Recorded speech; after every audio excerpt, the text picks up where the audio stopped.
आराखडा, त्यालाच संशोधनाचे अंतरंग असं पण म्हणतात. त्यालाच रिसर्च आउटलाईन किंवा सिनॉप्सिस असं इंग्लिशमध्ये त्याला म्हटलं जातं. तर याच्या पायऱ्या कोणकोणत्या आहेत? स्टेप बाय स्टेप आपण संशोधनाचा आराखडा तयार करत असतो किंवा संशोधनाची रूपरेषा तयार करत असतो. तर कोणत्या स्टेप्स आहेत त्याच्या किंवा त्याच्या पायऱ्या कोणत्या आहेत त्या आपण आज बघणार असतो.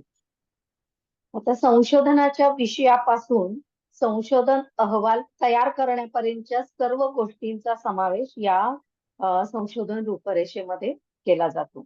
आणि संशोधन रूपरेषा जी आहे ती विशिष्ट क्रमानुसारच तयार करावी लागते.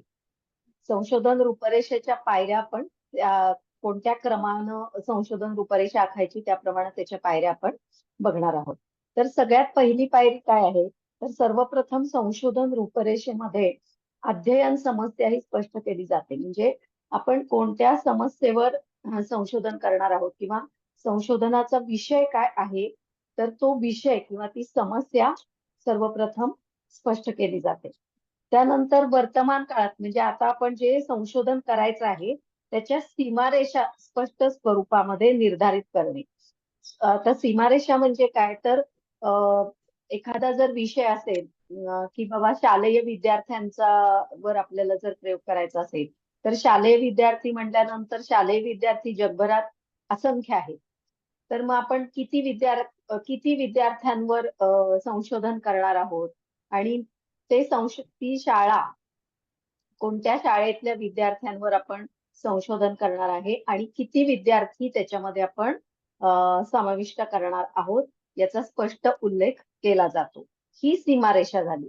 त्याच्यानंतर त्याच्यामध्ये आपण किती वेळ आणि कोणकोणत्या यौगिक प्रक्रिया किंवा काय काय आपण त्याच्यामध्ये प्रयोगासाठी घेणार आहोत ते सुद्धा स्पष्ट केलं जातं. त्याला सीमारेषा असं म्हटलं जातं. ही दुसरी पायरी झाली. तिसरी पायरी आहे संशोधनाच्या परिणामाच्या प्रयोगासंबंधीचे निर्णय घेतले जातात. म्हणजे आपण कोणत्या गोष्टींचा प्रयोग करणार आहोत. म्हणजे जसं बीजांकुरणावर आपण गायत्री मंत्राचा प्रयोग करतो किंवा विद्यार्थ्यांच्या स्मरणशक्ती आणि एकाग्रतेसाठी ओंकार जपाचा किंवा भ्रामरी प्राणायामाचा प्रयोग केला जातो. तर हे प्रयोग कोणता करायचा आहे? तर ते प्रयोग कोणता करायचे ते यामध्ये तिसऱ्या पायरीमध्ये स्पष्ट केलं जातं. तो प्रयोग कोणता करायचा आहे, किती वेळ करायचा आहे, किती काळ करायचा आहे, याचं सगळं स्पष्टीकरण यामध्ये द्यावं लागतं. नंतर चौथी पायरी जी आहे ती म्हणजे निरीक्षण, विवेचन आणि मापनाकरता उपयुक्त चलांची निवड करणं आणि चलांची स्पष्ट स्वरूपात परिभाषा करणं. आता निरीक्षण म्हणजे काय? तर आपण प्रयोग करत असताना त्याचा काय परिणाम होतोय, काय ज्याच्यावर प्रयोग करतोय त्याच्यावर त्याचा काय परिणाम होतोय त्याचं आपण निरीक्षण करायचं असतं आणि त्याची नोंद करायची असते. म्हणजे आता समजा बीजांकुरणाचा जर प्रयोग असेल तर गायत्री मंत्राचा आपण जप तिथे करणार आहोत. तर तिथं 3 दिवसानंतर तिथं काय दिसलेलं आहे तुम्हाला, अजून 3 दिवसानंतर काय दिसलंय, त्याच्यामध्ये काय फरक पडलाय याचं निरीक्षण करायचं असतं. बाबा 3 दिवसानंतर जस्ट एक अंकुर आला, अजून 3 दिवसानंतर तो अंकुर वाढला आणि ते ज्याला आपण मोड म्हणतो तर तसा मोड आला. त्यानंतर 8 दिवसांनी त्याच्यामध्ये त्याला पानं फुटली. तर अशी निरीक्षण आपण प्रयोग करत असताना ठराविक काळानंतर आपण ठराविक इंटरवल नंतर निरीक्षण करायचं असतं आणि काय आपण निरीक्षण केले त्याची नोंद करायची असते. तर मापन जे आहे, मापन म्हणजे काय? तर समजा आता आपण असा प्रयोग करत असू की नियमित कपालभातीचा रक्तदाबावर होणारा परिणाम अभ्यासणे. तर रक्तदाबाचं मापन हे आपण दर 8-8 दिवसांनी किंवा दर 15-15 दिवसांनीही केलं पाहिजे. तर ते मापनासाठी आपण काय करणार? तर आता रक्तदाबाच्या मापनासाठी रक्तदाबाचं जे मशीन आहे ज्याला स्फिग्मोमॅनोमीटर असं म्हटलं जातं, तर त्या मशीनचा वापर करून आपण रक्तदाबाचं मापन हे करतो. तर अशा प्रकारे ज्या मापन पद्धती आणि त्या मापनासाठी आपण कोणत्या साधनाचा वापर करणार आहोत हे सगळं या ठिकाणी स्पष्ट करायचं आहे. नंतर पुढची जी 5वी पायरी आहे त्यामध्ये अध्ययन क्षेत्र आणि सामग्रीची योग्य निवड प्रस्तुत करणं. म्हणजे अध्ययन क्षेत्र म्हणजे कोणत्या क्षेत्रामध्ये तुम्ही हा प्रयोग करताय. मग ते औद्योगिक क्षेत्र आहे का, क्रीडा क्षेत्र आहे का, शैक्षणिक क्षेत्र आहे का, आरोग्य क्षेत्र आहे. तर ते क्षेत्र कोणतं आहे त्याची नोंद करायची असती आणि सामग्री त्यासाठी तुम्ही कोणकोणती साधनं वापरणार आहात तर त्या साधनांची सुद्धा इथं नोंद करायची असते. आणि त्यानंतर अध्ययनाचे प्रकार आणि विषय क्षेत्राच्या संदर्भात सविस्तर पणे आपण जो काही निर्णय घेतो तर तो निर्णय घ्यायचा आणि त्याची नोंद या संशोधन रूपरेषेमध्ये करायची आहे. नंतर 6वी जी पायरी आहे याच्यातली ते म्हणजे संशोधनाकरता उपयुक्त पद्धती आणि तंत्राची निवड केली जाते. आता पद्धती म्हणजे पद्धतीद्वारे आपण जे काही 5 प्रकार आहेत संशोधन पद्धतीनुसार संशोधनाचे जे प्रकार आहेत म्हणजे ऐतिहासिक संशोधन, संशोधन पद्धती, प्रायोगिक संशोधन पद्धती किंवा सर्वेक्षण पद्धती या प्रकारांपैकी कोणत्या पद्धतीनं आपण संशोधन करणार आहोत तर त्या पद्धतीचं इथे आपण उल्लेख करायचा आहे. म्हणजे आता आपण योगशास्त्रामध्ये जे काही आपण आता तुम्ही जे संशोधन करणार आहात ते प्रायोगिक पद्धतीचं आहे.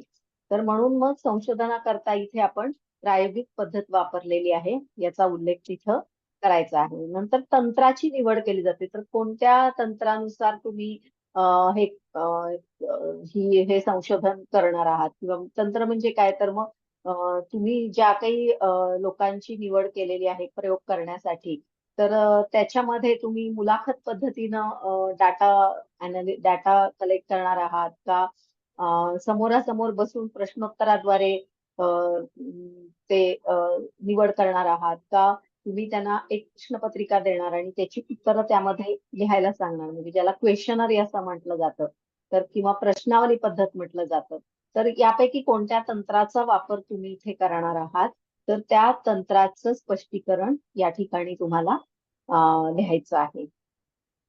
नंतर 7वी जी पद्धत आहे 7वी जी पायरी आहे याच्यातली तर याच्यामध्ये संशोधन रूपरेषेमध्ये विषयासंबंधीच्या मान्यता आणि गृहीतकृत्य याचा स्पष्ट उल्लेख केला जातो. आणि त्यानंतर विविध गृहीतकृत्याची कार्यवाहक व्याख्या करून ती अशा रूपानं स्पष्ट केली पाहिजे की त्याचं परीक्षण करणं शक्य होईल. म्हणजे आता गृहीतकृत्य म्हणजे काय की बाबा आपण जेव्हा एखादा प्रयोग करत असतो त्यावेळी त्याच्यातून काय आपल्याला निष्कर्ष काढायचा आहे किंवा त्याच्यातून काय निष्कर्ष निघू शकतो ते आपण इथं मांडायचं आहे. सूत्र रूपात मांडायचं असतं त्याला गृहीतकृत्य म्हणतात. मग आता समजा असा प्रयोग असेल की नियमित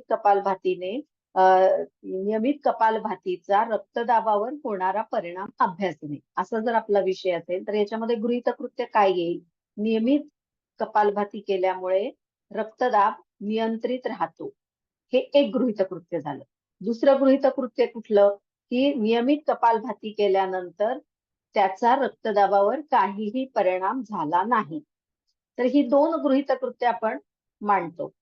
तर या दोन्हीपैकी प्रयोगानंतर कोणतं सिद्ध झालं ते आपण निष्कर्षामध्ये लिहित असतो. त्याला म्हणतात गृहीतकृत्य.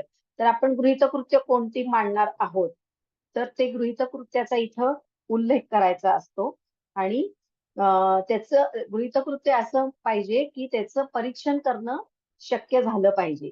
म्हणजे असं गृहीतकृत्य असलं नाही पाहिजे की त्याचं परीक्षण करणं आपल्याला शक्य होणार नाही. म्हणजे आता माणूस मेल्यानंतर काय होतं याच्याबद्दल जर काही तुम्ही परीक्षण करणार असाल तर मेल्यानंतर तुम्ही परीक्षण काय करणार कारण ते परीक्षण करणं शक्य नाहीये कारण पुढे आपल्याला काही पुढचं काही माहितीच नाहीये. त्यामुळं अशा प्रकारे गृहीतकृत्य प्रस्तुत केलं पाहिजे की ज्याचं परीक्षण करणं आपल्याला शक्य आहे.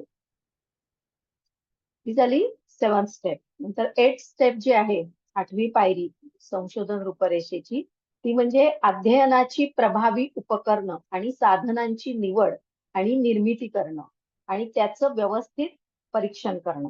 आता अध्ययनाची प्रभावी उपकरणं म्हणजे आता जो प्रयोग मी तुम्हाला सांगितला कपालभाती केल्यामुळे रक्तदाब नियंत्रित राहतो.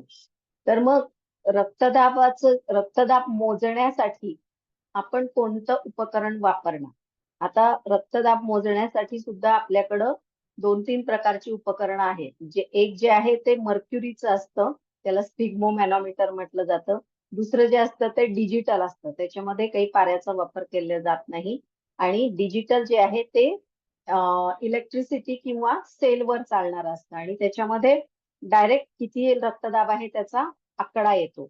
आणि स्फिग्मोमॅनोमीटरनं जेव्हा आपण रक्तदाब मोजतो त्यावेळी त्या कफ आपण दंडाला बांधला जातो, त्याच्यामध्ये हवा भरली जाते आणि जसं हळूहळू आपण हवा सोडतो तसं स्टेथोस्कोपद्वारे तिथे जो आवाज येतो पल्सेशनचा, त्याच्यावरून रक्तदाब मोजलं जातं.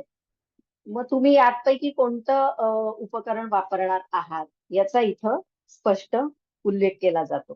किंवा जर काही साधनांची आपण निर्मिती सुद्धा अशा वेळी करू शकतो की ज्याचा आपल्याला संशोधनामध्ये उपयोग होईल. तर जे काही आपण साधनं किंवा उपकरणं वापरलेली आहेत तर त्याचा इथे आपल्याला स्पष्टपणे उल्लेख करावा लागतो. नंतर 9वी जी पायरी आहे संशोधन रूपरेषेची ती म्हणजे आकड्यांच्या एकत्रीकरणाचे संपादन कशा प्रकारे केलं जाईल आणि वर्गीकरणासाठी योग्य प्रवर्गाची निवड कशी करावी याची नोंद केली जाईल. म्हणजे जेव्हा समजा 50 विद्यार्थ्यांवर आपण एखादा प्रयोग करत असलो तर त्या 50 विद्यार्थ्यांपैकी त्याचा प्रयोगाचा किती विद्यार्थ्यांवर काय परिणाम झालाय हे सगळं आपण किती अमुक इतक्या विद्यार्थ्यांवर चांगला परिणाम झाला, अमुक इतक्या विद्यार्थ्यांवर काहीच परिणाम झाला नाही, अमुक इतक्या विद्यार्थ्यांवर थोडासा परिणाम झाला. तर हे जे आकडेमोड आहे तर हे सगळं तुम्ही कसं करणार आहात, आकड्यांचं एकत्रीकरण कसं करायचं आणि त्याचं मग परत वर्गीकरण करायचं, वर्गीकरण किंवा सारणीकरण त्याला म्हटलं जातं. तर ते कसं करायचं, कसं तुम्ही करणार आहात याचा स्पष्ट उल्लेख या पायरीमध्ये करायचा आहे. नंतर 10वी जी स्टेप आहे त्याच्यामध्ये आकड्यांचं गुणात्मक आणि संख्यात्मक विश्लेषण कसं करायचं आहे ते याच्यामध्ये लिहायचं आहे. म्हणजे आकड्यांचं गुणात्मक आणि संख्यात्मक विश्लेषण आणि त्याची विस्तृत रूपरेषा तयार करणं हे यामध्ये लिहायचं आहे. नंतर 11th स्टेप जी आहे त्याच्यामध्ये उपलब्ध परिणामाच्या पार्श्वभूमीमध्ये संपूर्ण विवेचनाच्या कार्यपद्धतीचा उल्लेख करणे. म्हणजे जे प्रयोग केल्यानंतर जे काही परिणाम झालेला आहे त्या परिणामाची जी पार्श्वभूमी आहे तर ती इथं व्यवस्थित स्पष्टपणे आपल्याला लिहावी लागते. आणि त्याच्या विवेचनाच्या कार्यपद्धतीचा म्हणजे विवेचन म्हणजे काय की आपण जेव्हा डाटा कलेक्शन करतो नंतर त्याचं इंटरप्रिटेशन करतो, म्हणजे त्या डाटाचं एक वेगवेगळे कॉलम पाडून त्याच्यामध्ये ते सगळी माहिती जी आहे ती भरली जाते. तर ती कशा पद्धतीनं तुम्ही त्याचं सारणीकरण करणार आहात किंवा त्याचं इंटरप्रिटेशन करणार आहात ते या ठिकाणी त्याचा उल्लेख करावा लागतो.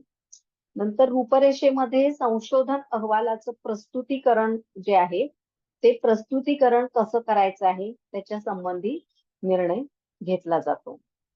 त्यानंतर 13वी जी पायरी आहे त्याच्यामध्ये संपूर्ण संशोधनासाठी लागणारा वेळ, त्याच्यासाठी किती कष्ट घ्यावे लागलेत म्हणजे श्रम आणि पैसा या संबंधीचं अनुमान काढलं जातं.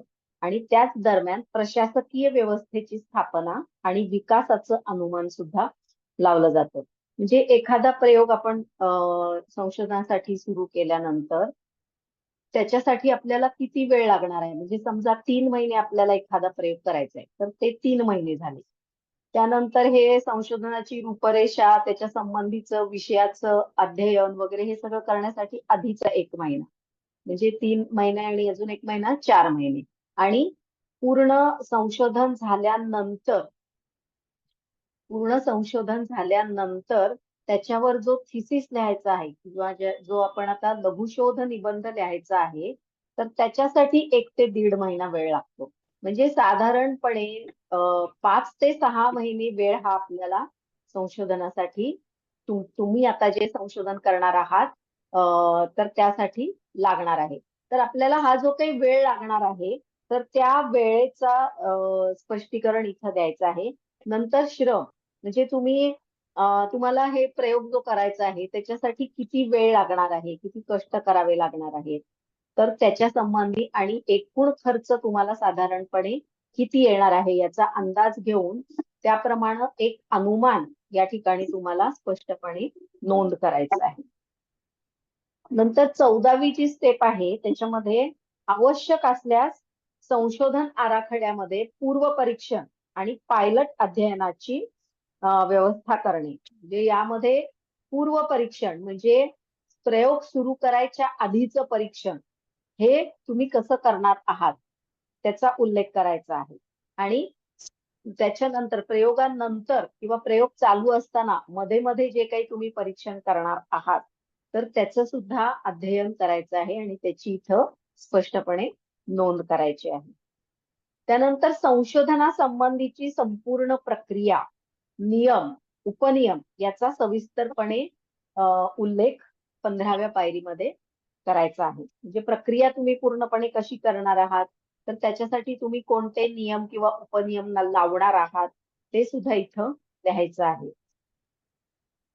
नंतर 16वी जी स्टेप आहे ती म्हणजे कर्मचारी. आपल्याला तुम्ही तुमच्या हाताखाली जर कुणाला घेणार असाल, तुमच्या हाताखाली काम करायला जर काही माणसं तुम्ही नेमणार असाल तर त्या कर्मचाऱ्यांचा उल्लेख इथं करायचा आहे. म्हणजे किती कर्मचारी आणि कोणत्या कामासाठी तुम्ही ते नेमले आहेत याचा स्पष्ट उल्लेख इथं करायचा आहे. त्याच्यानंतर अध्ययनकर्त्याचे प्रशिक्षण आणि त्याच्या कार्यपद्धतीचा उल्लेख या संशोधन आराखड्यामध्ये केला जातो. अध्ययनकर्ता म्हणजे आता अध्ययन कोण करणार, संशोधन जो करतोय म्हणजे संशोधन करताच अध्ययन करणार तर त्यानं काही प्रशिक्षण घेतलंय का हे संशोधन सुरू करायच्या आधी, एखाद्या शास्त्रज्ञाच्या किंवा एखाद्या मोठ्या संशोधकाच्या हाताखाली त्यानं काम केलंय का, काही प्रशिक्षण विशिष्ट प्रशिक्षण त्यानं त्यासाठी घेतलंय का, जर घेतला असेल तर त्याचा इथं स्पष्टपणे उल्लेख करायचा आहे आणि त्याच्या कार्यपद्धतीचा सुद्धा उल्लेख या ठिकाणी करायचा आहे.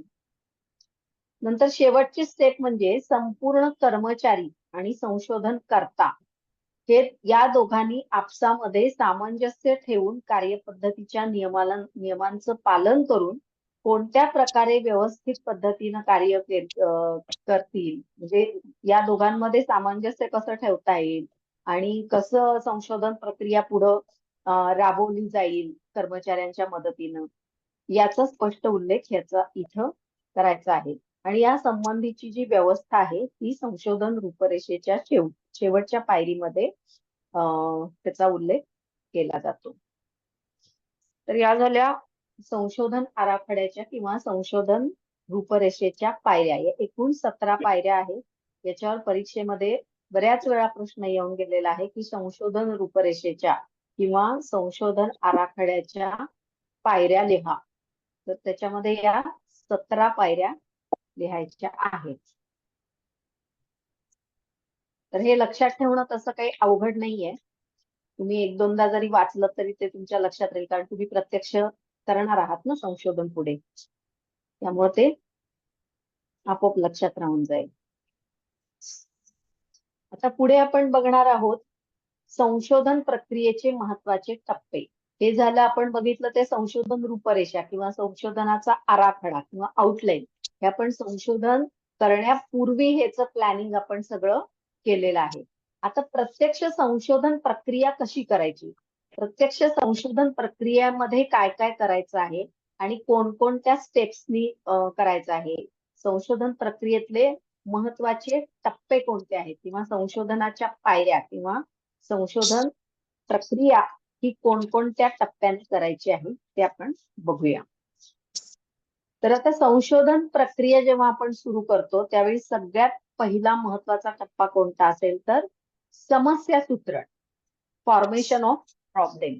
म्हणजे कोणत्या समस्येवर आपण संशोधन करायचं आहे किंवा संशोधन कोणत्या विषयावर करायचं आहे तर त्या समस्येचं किंवा त्या विषयाचं एक सूत्रीकरण किंवा एक सूत्र तयार करणं. म्हणजे ते एका वाक्यामध्ये ती समस्या आपल्याला स्पष्ट करता आली पाहिजे, त्याला समस्या सूत्रण असं म्हटलं जातं. आता समस्या सूत्रण जे आहे त्या समस्या सूत्रण प्रक्रियेमध्ये महत्वाच्या 2 गोष्टी केल्या जातात. एक पहिली गोष्ट म्हणजे समस्येची निवड. कोणत्या समस्येवर संशोधन करायचंय तर त्या समस्येची निवड पहिल्यांदा आपण करायची आहे. आणि दुसरा जो टप्पा आहे त्याच्यातला किंवा दुसरी जी महत्वाची गोष्ट आहे ती म्हणजे समस्या सूत्रण. तर ती समस्या सूत्रबद्ध कशी करायची त्याला समस्या सूत्रण असं म्हटलं जातं. आता पहिला जो टप्पा आहे यातला तो म्हणजे समस्या निवड. आता समस्या सूत्रणाची पहिली पायरी म्हणजे समस्येची निवड, आणि संशोधनाची सुरुवातच मुळात समस्या निवड करण्यापासून किंवा विषयाची निवड करण्यापासून होते. कारण आधी विषय निवडला पाहिजे किंवा समस्या निवडली पाहिजे, मग त्याच्यावर आपण संशोधन करणार. आता समस्येची निवड करताना संशोधकाची जिज्ञासा आणि संशोधनाची रुची म्हणजे इंटरेस्ट. म्हणजे आता मला जर एखादं संशोधन करायचं असेल तर मला त्या विषयाच्या बाबतीत किंवा त्या समस्येच्या बाबतीत माझ्यामध्ये जिज्ञासू वृत्ती असली पाहिजे, की बाबा हे असं केलं तर काय होईल, तसं केलं तर काय होईल, मग पुढे काय होईल याचं कुतूहल किंवा जिज्ञासा माझ्या मनामध्ये असली पाहिजे, आणि त्या विषयामध्ये काम करण्याची किंवा संशोधन करण्यामध्ये मला आवड किंवा इंटरेस्ट असला पाहिजे, तरच मी पुढचं संशोधन चांगल्या प्रकारे करू शकेन. म्हणून संशोधनाची समस्या निवडताना त्यामध्ये संशोधकाची जिज्ञासा आणि संशोधनाची रुची कोणत्या क्षेत्रामध्ये आहे त्याप्रमाणे समस्या निवडली जाते. कारण त्याच्यामुळंच संशोधन कार्य हे व्यवस्थित, सातत्यानं आणि वेगानं पार पाडण्याची प्रेरणा ही संशोधकाला मिळत राहते. आता समस्या सूत्रण जे आहे, तर ह्या समस्या सूत्रणाच्या व्याख्या काही शास्त्रज्ञांनी करून ठेवलेल्या आहेत. तर त्यातल्या दोन ज्या व्याख्या आहेत त्या प्रसिद्ध आहेत किंवा त्या जास्त मान्य केल्या गेलेल्या आहेत. तर त्यातली पहिली जी व्याख्या आहे ती म्हणजे FN केर्लिंगर या शास्त्रज्ञाने सांगितलेली आहे. FN केर्लिंगरनी अशी व्याख्या सांगितली. ते म्हणतात, समस्या म्हणजे एक प्रश्नवाचक विधान होय. कारण संशोधनाच्या नंतर काय होणार आहे हे आपल्याला आधी माहित नाहीये. आपण प्रयोग करणार आणि नंतर त्याच्यावरून आपण निरीक्षण करणार की काय परिणाम झालाय. म्हणून समस्या म्हणजे एक प्रश्नवाचक विधान होय. म्हणजे समजा एक उदाहरण घ्यायचं झालं तर नियमित कपालभाती केल्याने रक्तदाबावर काय परिणाम होतो हे आपण प्रयोग करून आपण बघणार आहोत. म्हणून समस्या म्हणजे एक प्रश्नवाचक विधान आहे असं म्हटलेलं आहे त्यांनी. नंतर दुसरी जी व्याख्या सांगितली आहे ती टाउनशेड या शास्त्रज्ञांनी सांगितलेली आहे. ते म्हणतात, निराकरणासाठी समोर आलेली समस्या म्हणजे संशोधन समस्या होय.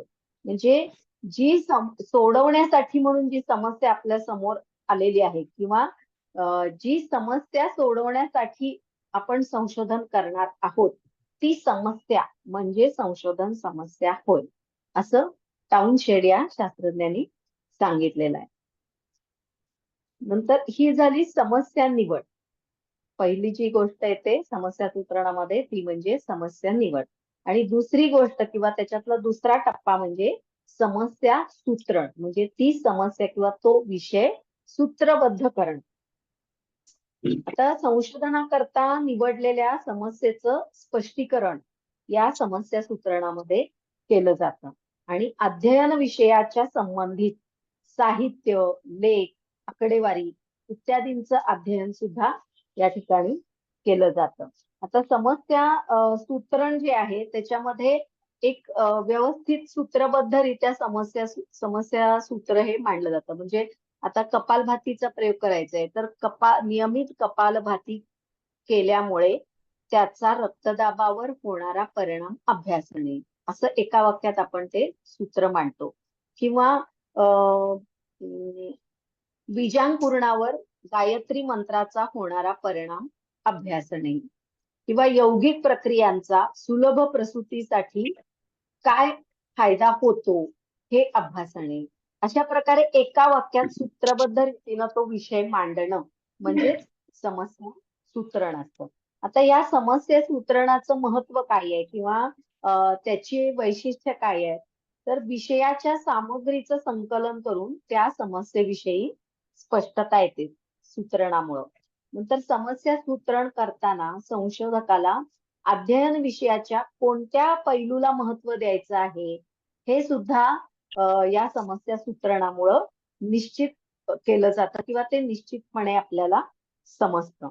नंतर समस्या सूत्रण केल्यामुळं काय होतं की संशोधनाला एक विशिष्ट दिशा प्राप्त होते आणि संशोधन विषयाचं क्षेत्र हे मर्यादित होतं. म्हणजे नियमित कपालभाती केल्याने रक्तदाबावर काय परिणाम होतो हे अभ्यासाने असा जर विषय असेल तर त्यांना दिशा काय प्राप्त होते की कपालभातीचा रक्तदाबावर काय परिणाम होतोय एवढंच आपल्याला बघायचंय. किंवा संशोधन विषयाचं क्षेत्र आपलं मर्यादित होतं. म्हणजे फक्त कपालभातीचाच प्रयोग करायचा आपल्याला, बाकी यौगिक प्रक्रिया त्याच्यामध्ये करायच्या नाहीयेत. किंवा त्याचं निरीक्षण कशावर प्रयोग करायचा आहे तर फक्त रक्तदाबावर काय परिणाम होते तेवढंच आपल्याला बघायचंय.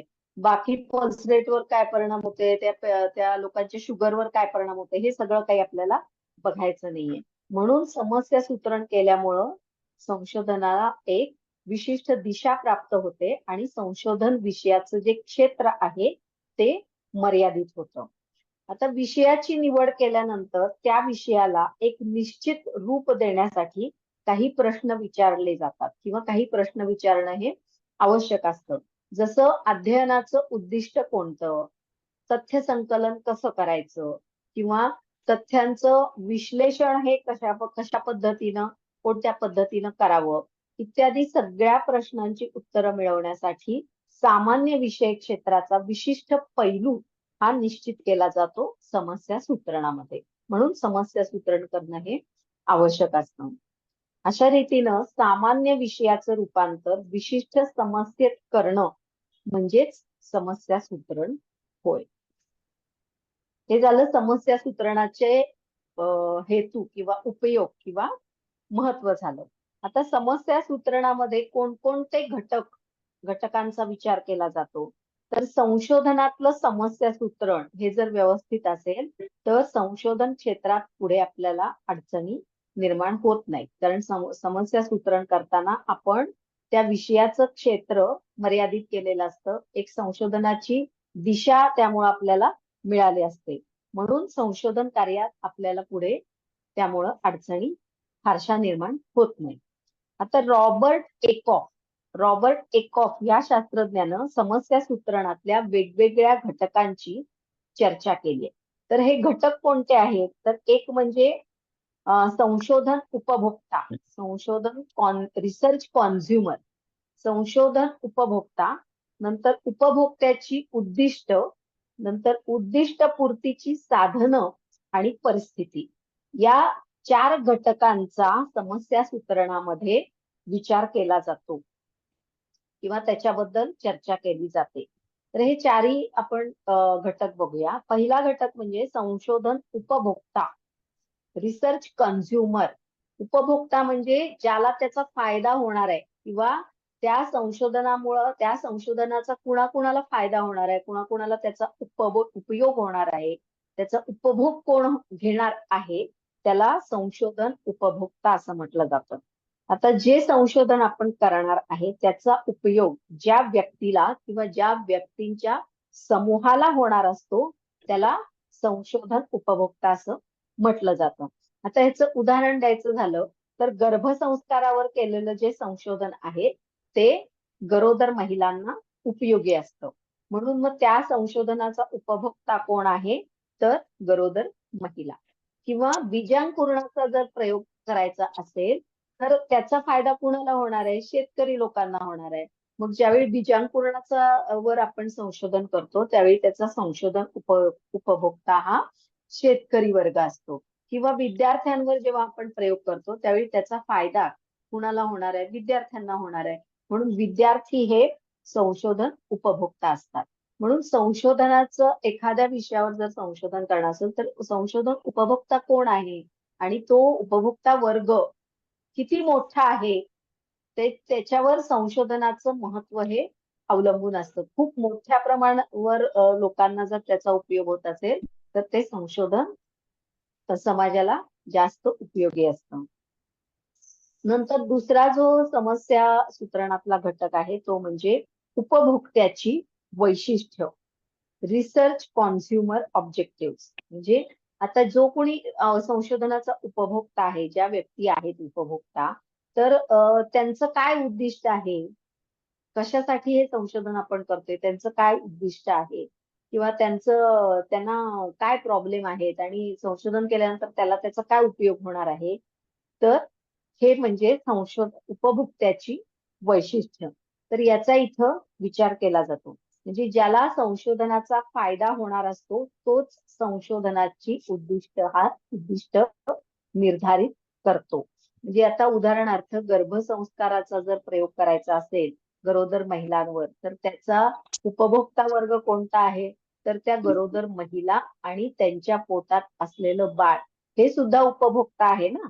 कारण गर्भसंस्कार केल्यामुळं बाळाची वाढ आणि त्याची मॅच्युरिटी चांगली होणार आहे, बाळाची वाढ चांगली होणार आहे आणि गरोदर महिलांना काय उपयोग होणार आहे? तर त्यांची प्रसूती सुलभ होण्यासाठी गर्भसंस्काराचा उपयोग होणार आहे. म्हणजे उद्दिष्ट कुणी ठरवली गर्भसंस्काराची वर संशोधन करायचं असेल तर त्याची उद्दिष्ट कोण ठरवणार? तर गरोदर महिला ठरवणार. त्यांचं काय उद्दिष्ट आहे? एक म्हणजे सुलभ प्रसूती, नॉर्मल डिलिव्हरी झाली पाहिजे आणि त्यांचं बाळाची वाढ चांगली झाली पाहिजे.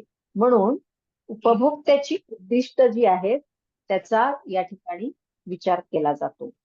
म्हणून ज्याला संशोधनाचा फायदा होणार असतो तोच संशोधनाची उद्दिष्ट निर्धारित करतो. उदाहरणार्थ गरोदर महिला किंवा कारखानदार, कारखान्यांमधल्या समस्या सोडवल्या की त्या कारखान्याला जास्त फायदा होणार आहे, त्यांचा वेळ, श्रम, पैसा सगळं वाचणार आहे. म्हणून कारखानदार हा उपभोक्त्याची वैशिष्ट्य ठरवतो. नंतर तिसरा जो घटक आहे तो म्हणजे उद्दिष्ट पूर्तीची साधनं. आता संशोधनाचं जे काही उद्दिष्ट आहे ते आपण आधीच ठरवलेलं आहे.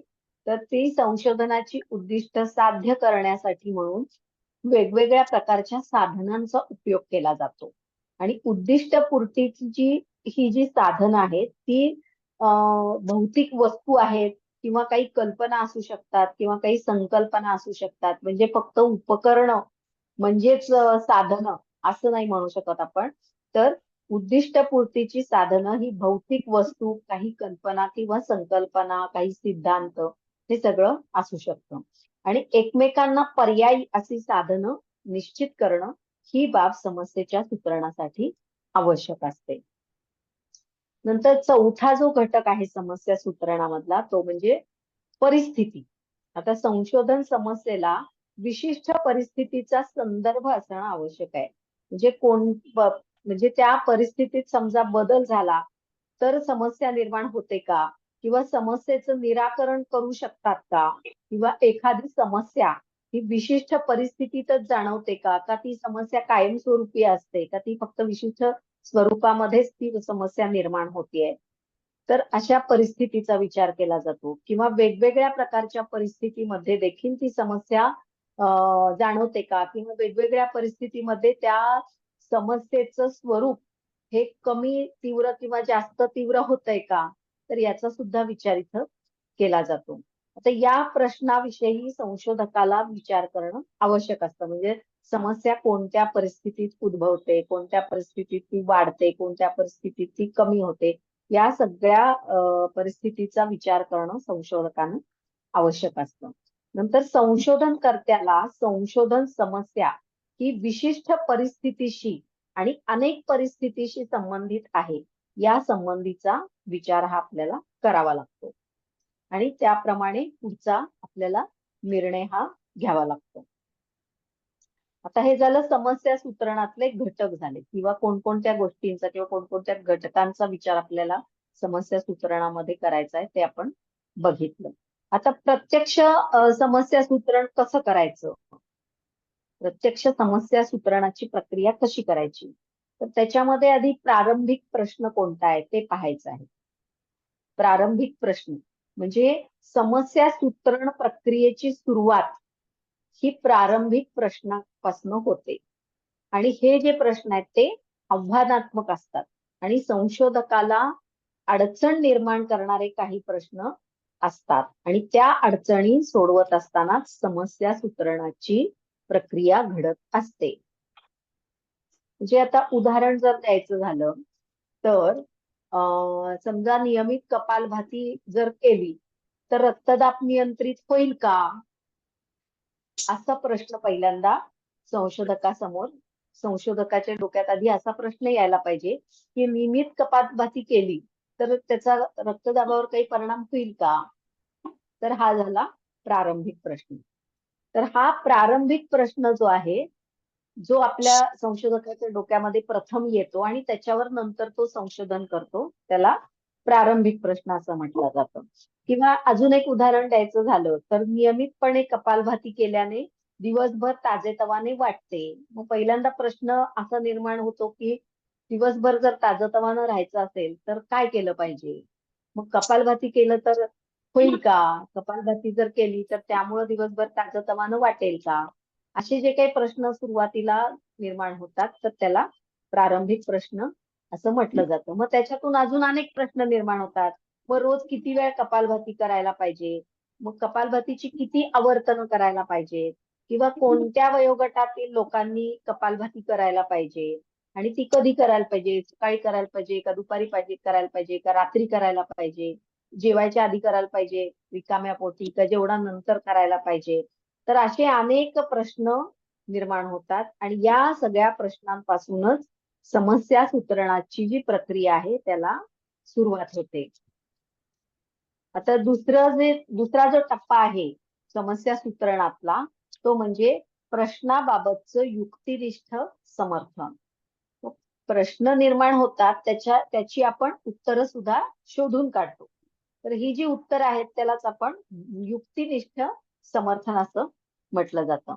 आता विशिष्ट प्रश्नच का विचारण्यात आला याविषयीचं स्पष्टीकरण करणं म्हणजेच प्रश्नाबाबतचं युक्तिनिष्ठ समर्थन करणं होय. विचारलेल्या प्रश्नांच्या उत्तरात प्रत्यक्ष व्यावहारिक बाबींवर काय परिणाम होईल हे सुद्धा इथं स्पष्ट केलं जातं. आणि युक्तिनिष्ठ समर्थनामुळं वैज्ञानिक दृष्टिकोन नसणारे जे प्रश्न आहेत ते आपोआपच तिथे नष्ट होतात, कमी होतात किंवा ते आपोआपच रद्द केले जातात. आणि मग महत्वाच्या प्रश्नांनाच फक्त योग्य प्रमाणामध्ये जागा दिली जाते किंवा त्याच्यावरच फक्त विचार हा केला जातो. नंतर तिसरा जो टप्पा आहे समस्या सूत्रणातला तो म्हणजे विशोषित प्रश्न. विशोषित प्रश्न म्हणजे काय? तर ही विशोषित प्रश्न ही समस्या सूत्रणाची शेवटची पायरी आहे. म्हणजे प्रारंभिक प्रश्नाचे अनेक लहान विशेष प्रश्नांमध्ये रूपांतर या ठिकाणी केलं जातं आणि अशा प्रश्नांचा निर्देश प्रत्यक्ष परिस्थितीमधून कोणती निरीक्षणं सामान्य प्रश्नाचं उत्तर प्रस्तुत करण्यासाठी आहेत याकडं या प्रश्नांचा निर्देश असतो. आता आपण जे निवडलेली असते समस्या तर त्या समस्येचं विशिष्ट स्वरूपातील समस्यांमध्ये रूपांतर होतं यालाच समस्या सूत्रणाची प्रक्रिया म्हटलं जातं.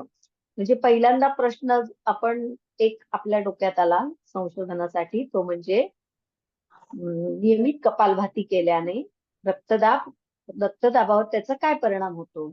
मग त्याच्या पाठोपाठ अनेक प्रश्न आले की कपालभाती कधी करायला पाहिजे? किती वेळा करायला पाहिजे? किती वेळ करायला पाहिजे? त्याची किती आवर्तनं केली पाहिजेत?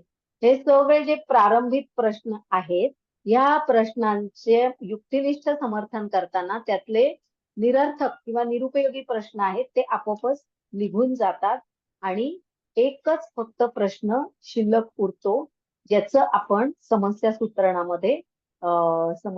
सूत्रणामध्ये सूत्रबद्ध रीतीनं ते मांडतो. विशोषित प्रश्न म्हणजे निरुपयोगी जे प्रश्न आहेत किंवा ज्याच्या संशोधनामध्ये फारसा काही आपण उपयोग करून घेणार नाही आहोत ते प्रश्न आपोआपच कॅन्सल होतात. तर हे झालं समस्या सूत्रण. याच्यामध्ये काही शंका आहे का कुणाला? समस्या सूत्रणामध्ये काही शंका आहे का? नाहीतर मग आपण पुढच्या विषयाकडे जाऊ. ठीक आहे. तर पुढचा जो टप्पा आहे संशोधन प्रक्रियेमधला पहिला टप्पा समस्या सूत्रण. तर समस्या सूत्रण आपण आता बघितलं.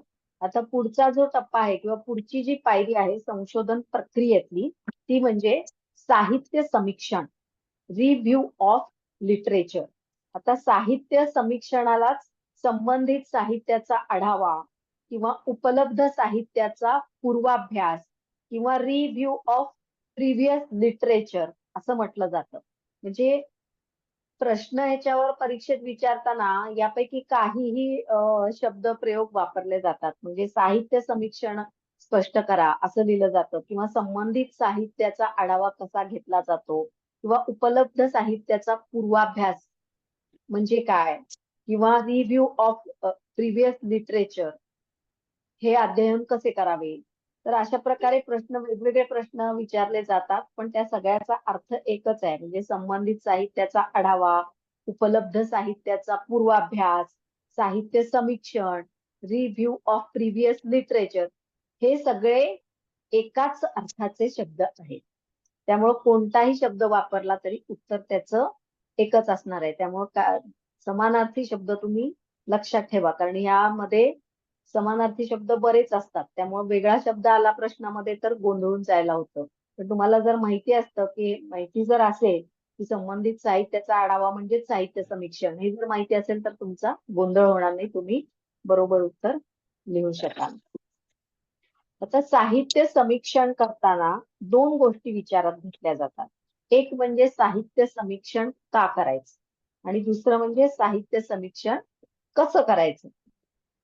का करायचं आणि कसं करायचं, हे दोन मोठे प्रश्न किंवा हे दोन मोठ्या महत्वाच्या गोष्टी यामध्ये विचारात घेतल्या जातात. आता साहित्य समीक्षण का करायचं, तर साहित्य समीक्षण करताना सुरुवातीलाच साहित्य समीक्षण हे करायचं याच्याबद्दलची स्पष्टता आपण स्पष्टपणे तिथं आपण मांडलं पाहिजे, की साहित्य समीक्षण हे आधीच करायला पाहिजे, नंतर करून काय उपयोग. आधीच जर आपण साहित्य समीक्षण केलं तर पुढे संशोधन करताना आपल्याला त्याचा उपयोग होतो. नंतर संशोधनासाठी जो विषय किंवा जी समस्या आपण निवडलेली आहे त्याच्याशी संबंधित असलेलं वाचन, त्याच्याशी संबंधित असलेल्या साहित्याचं वाचन, मनन किंवा चिंतन करणं हे आवश्यक असतं. त्यामुळं यापूर्वी आपल्या समस्येच्या संदर्भात कोणकोणती संशोधनं झालेली आहेत, कोणकोणते प्रबंध प्रसिद्ध झालेले आहेत याची आपल्याला माहिती कळते आणि त्याचा सविस्तर अभ्यास केला जातो.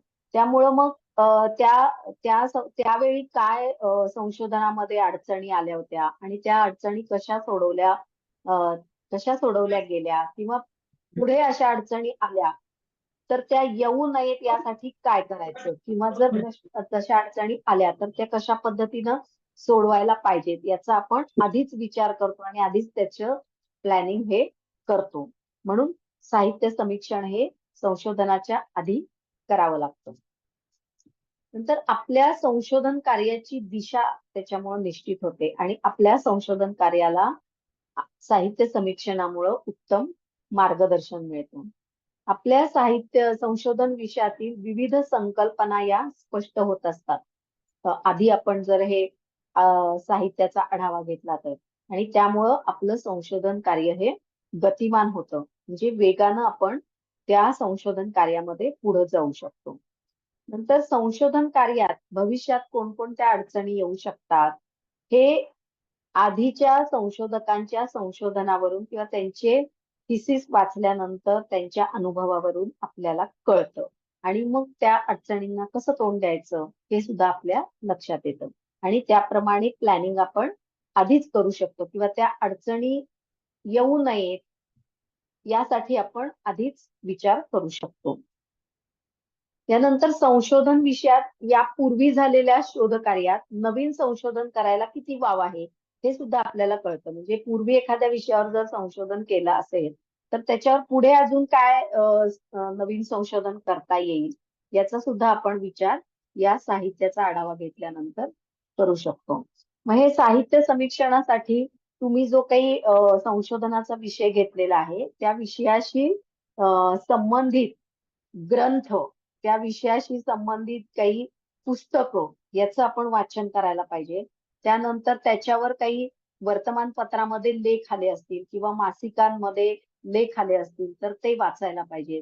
त्याच्यावर युट्यूबवर काही व्हिडिओ असतील किंवा गुगलवर काही लेख असतील तर ते वाचायला पाहिजे, किंवा त्या विषयावर यापूर्वी किंवा त्या विषयाशी साधारणपणे संबंधित असलेल्या विषयावर आधीच्या संशोधकांनी संशोधनं केलेली आहेत का, तर ती कोणती संशोधनं केलेली आहेत, ते संशोधन कसं केलंय, त्याचे निष्कर्ष काय निघाले, हे सगळं आपण आधीचे शास्त्रज्ञांनी केलेल्या संशोधनाचा अभ्यास करून किंवा त्यांनी लिहिलेले जे प्रबंध आहेत ते वाचून आपल्याला कळू शकतं.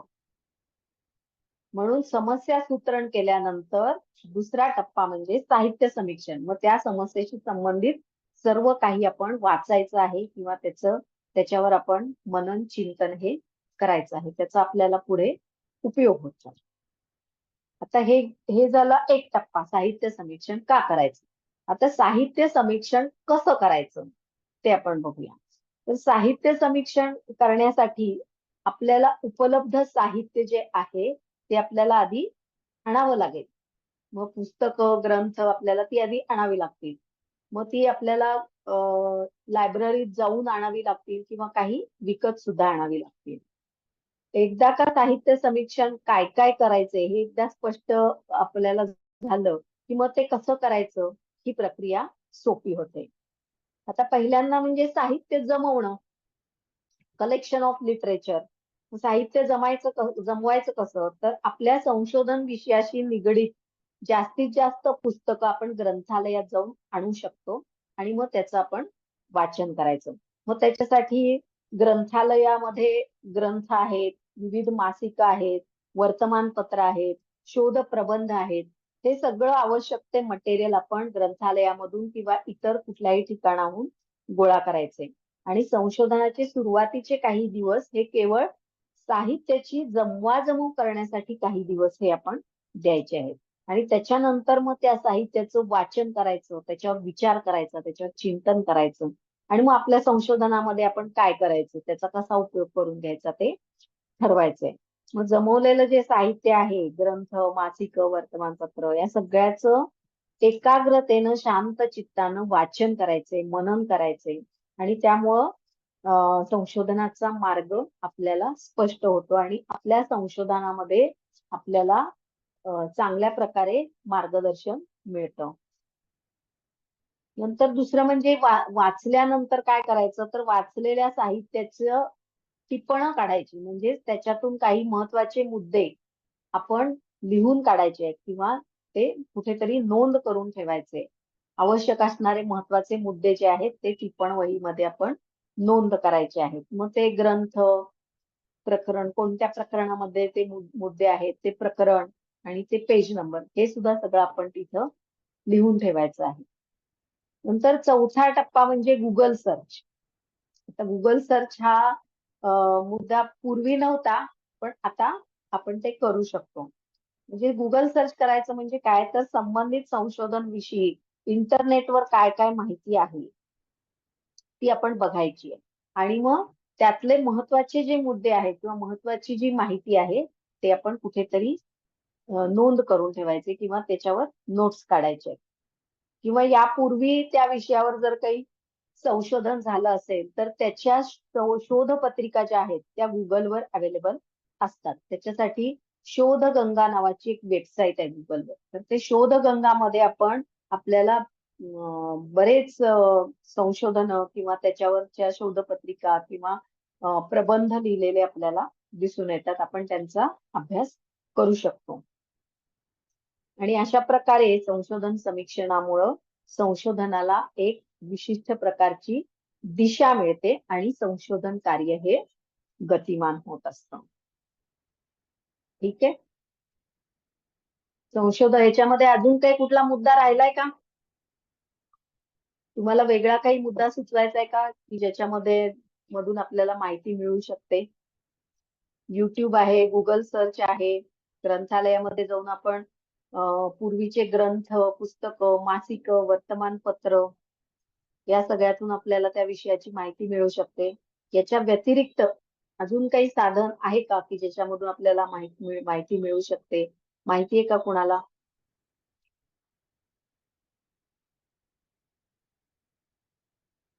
माहिती आहे कुणाला?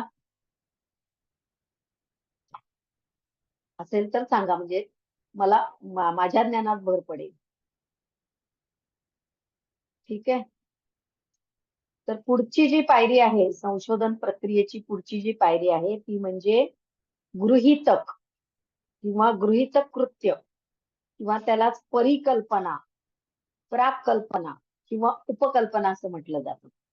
गृहीतक, गृहीतक कृत्य, परिकल्पना, प्राकल्पना, उपकल्पना हे सगळे समानार्थी शब्द आहेत आणि याला इंग्लिशमध्ये हायपोथेसिस असं म्हटलं जातं. म्हणजे टिपा लिहामध्ये बऱ्याच वेळा प्राकल्पना असं येतं किंवा उपकल्पना असं येतं किंवा परिकल्पना असं येतं किंवा गृहीतकृत्य असं येतं. मग ते सगळे समानार्थी शब्द आहेत आणि गृहीतक हा आपला नेहमी वापरला जाणारा शब्द आहे. पण हे प्राकल्पना, उपकल्पना असं काही आलं टिपालेहामध्ये की मग गोंधळ होतो की हे नेमकं काय लिहायचंय. तर अशा वेळी गोंधळून जायचं नाही. कंसामध्ये लिहिलेलं असतं इंग्लिश शब्द आणि इंग्लिश शब्द हा एकच असतो या सगळ्याला, तो म्हणजे हायपोथेसिस. आपल्याला जर गोंधळ झाला तर इंग्लिश शब्द आपण बघायचा, त्याच्यावरून आपल्याला कळतं की नेमकं काय प्रश्न आहे ते. तर गृहीतक, गृहीतकृत्य, परिकल्पना, प्राकल्पना, उपकल्पना हे सगळे एकाच अर्थाचे शब्द आहेत आणि इंग्लिशमध्ये हायपोथिसिस असं म्हटलं जातं. तर आता गृहीतक म्हणजे काय?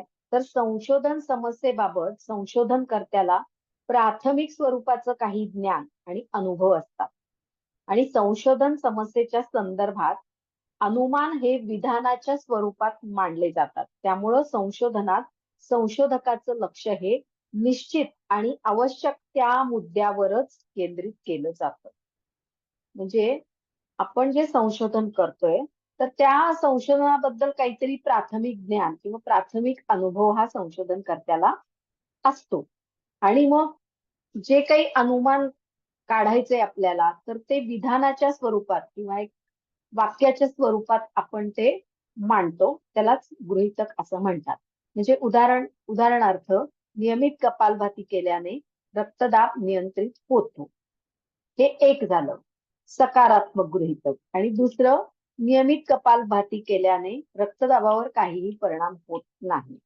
हे दुसरं नकारात्मक गृहीतक झालं. आणि मग हे दोन्ही विधानं आपण गृहीतक म्हणून मांडायचे असतात आणि प्रयोग केल्यानंतर त्यातलं कुठलं सिद्ध झालं ते आपण निष्कर्ष म्हणून मांडायचं असतं.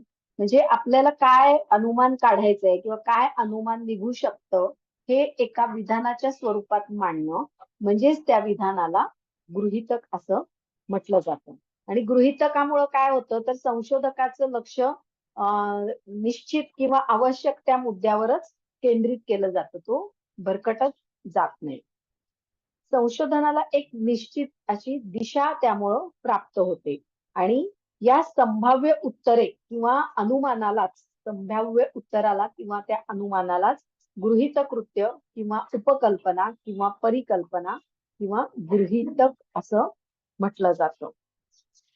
आता संशोधन विषयाच्या वास्तविक ज्या कल्पना आहेत किंवा जे जे वास्तव आहे ते संकलित केल्यानंतर जागृती कृत्याची निर्मिती केलेली असते आणि त्याचं वास्तविकतेवर त्याच्या आधारावरच सत्य किंवा असत्य याचं परीक्षण केलं जातं.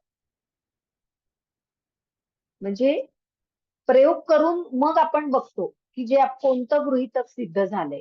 सकारात्मक गृहीतक ज्याला संशोधन गृहीतक कृत्य म्हणतात ते सिद्ध झाले का नकारात्मक विधान सिद्ध झाले हे प्रयोग करून परीक्षण केल्यानंतरच आपल्याला कळतं.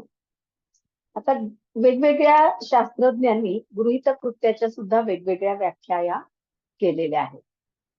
आपण त्यातल्या एक एक एक एक बघू. तर पहिली जी व्याख्या आहे ती ई.एस. बोगार्ट्स या शास्त्रज्ञानं व्याख्या केली आहे. ते म्हणतात की परीक्षण केल्या जाणाऱ्या विधानास गृहीतक कृत्य असं म्हणतात. म्हणजे कोणत्या गोष्टीचं परीक्षण करायचंय त्या विधानाला गृहीतक कृत्य असं म्हणतात. आता थोटे नावाचा जो शास्त्रज्ञ आहे तर थोटे काय म्हणतात की संशोधन कार्य सुरू करण्या अगोदर संशोधन विषयासंबंधी संशोधकाच्या मनामध्ये जे काही विचार निर्माण झालेले असतात किंवा ज्या काही कल्पना असतात त्यालाच गृहीतक कृत्य असं म्हटलं जातं. म्हणजे रक्तदाबावर कपालभातीचा होणारा परिणाम, त्याच्यामध्ये त्याचा परिणाम होईल, चांगला परिणाम होईल किंवा वाईट परिणाम होईल किंवा काहीच परिणाम होणार नाही. तर हे जे काही विचार संशोधकाच्या मनात असतात त्यालाच गृहीतक कृत्य असं म्हटलं जातं. नंतर गुड आणि हॅट हे दोन शास्त्रज्ञांनी एक व्याख्या सांगितलेली आहे. ते म्हणतात गृहीतक कृत्य म्हणजे असं विधान आहे की ज्याची सप्रमाणता ठरवण्यासाठी परीक्षण केलं जातं आणि ते पुढील संशोधनासाठी उपयुक्त असतं. सप्रमाणता म्हणजे प्रयोग करून सिद्ध करणं. म्हणजे एखादं गृहीत कृत्य हे असं एक विधान आहे की जे आपल्याला प्रयोग करून सिद्ध केलं जातं किंवा त्याचं प्रयोगाने परीक्षण केलं जातं आणि ते पुढील संशोधनासाठी उपयुक्त असतं. नंतर चौथी जी व्याख्या आहे ती म्हणजे F.J. मॅक्युगट. F.J. मॅक्युगट हा जो शास्त्रज्ञ आहे तर त्यांनी जी व्याख्या सांगितली अशी की दोन किंवा अधिक चलाच्या कार्यक्षम संबंधाने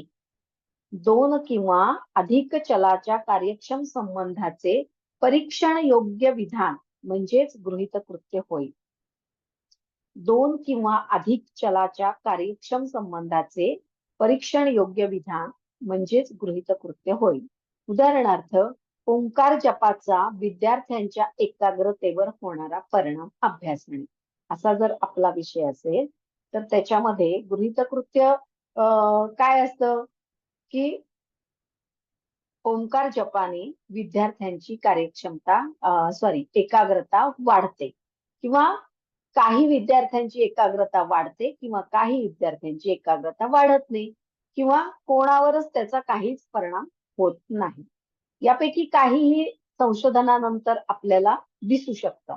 म्हणून दोन किंवा अधिक चलाच्या कार्यक्षम संबंधाचं परीक्षण योग्य विधान म्हणजे गृहीत कृत्य असं F.J. मॅक्युगन या शास्त्रज्ञानं गृहीत कृत्याची व्याख्या केलेली आहे. त्याच्याबद्दल काय शंका आहे का? गृहीत कृत्य म्हणजे नेमकं काय हे कळलंय का? ते कळलं असेल तर पुढे आपण गृहीत कृत्यांचे प्रकार तुम्हाला समजतील. गृहीतक हायपोथेसिस म्हणजे नेमकं काय हे कळलंय का सगळ्यांना? कुणाला कळलं नाही असं आहे का? शंका आहे का कुणाला काही? हो मॅम. कळलंय सगळ्यांना? हो. ठीक आहे. हो मॅडम. हो मॅडम.